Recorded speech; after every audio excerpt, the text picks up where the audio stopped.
మౌనము ప్రణయగానము మనసుదానము తెలుసుకో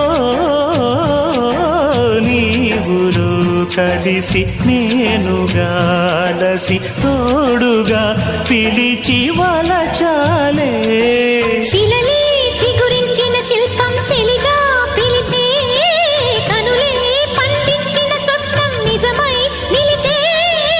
నేడో మరునాడో మన మమతల చరితల మలుపు తెలుసుకోవా వసంతంలా వచ్చిపోవా ఇలా నిరీక్షించే కంటికే పాపలా